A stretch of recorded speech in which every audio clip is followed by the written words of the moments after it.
hal ini kita tidak lihat seperti itu, ya kan. Putusan MK ini nggak ada kaitannya dengan perang, dengan situasi pertahanan dan keamanan. Juga misalnya di pasal 31 ada soal pembocoran rahasia yang berarti merupakan rahasia dagang. Ini juga nggak ada kaitannya. Tapi yang lebih merisaukan sebetulnya bukan persoalan bocor ini masuk pidana atau bukan. Menurut saya yang merisaukan adalah apakah MK sudah membuat putusan sebelum tahapan pemeriksaan selesai. Kan kami para pihak belum semua menyampaikan kesimpulan per hari ini.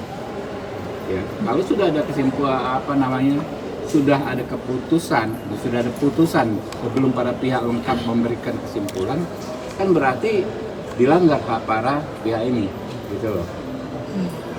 Yang kedua, apakah MK akan membuat putusan yang menjadi proporsional tertutup? Ini kan menurut saya cukup membahayakan.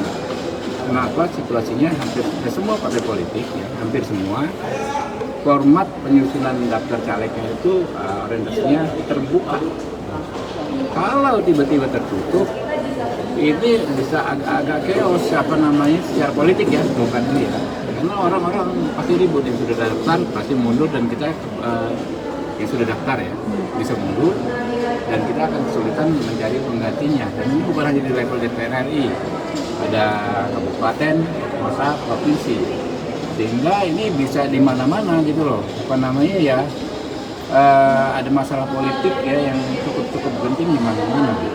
Jadi taruhannya malah bisa terkait penyelenggaraan pemilunya gitu loh. Bagaimana pemilu bisa terselenggara dengan baik kalau ada kekisruhan politik terkait penetapan daftar caleg yang berubah orientasinya ini dari terbuka menjadi tertutup. Jadi kalau saat ini tiba-tiba dirubah hanya tinggal 200 sekian hari menjadi tertutup, itu bisa berantakan.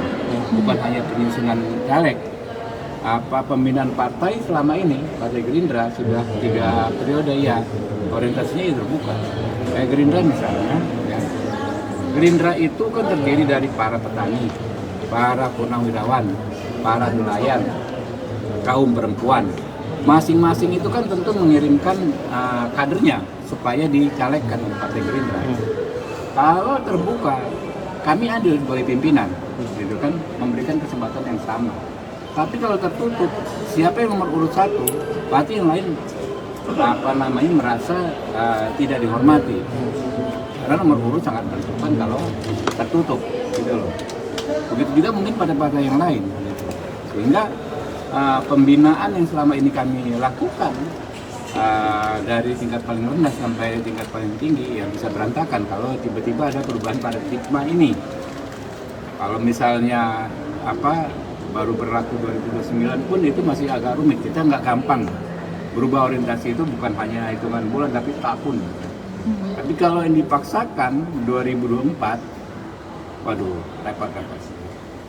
Artinya pernyataan Pak Indra ini bisa dijerat undang-undang ITE atau tidak ya? Saya bilang kan nggak bisa. Belum bisa ya? Ya.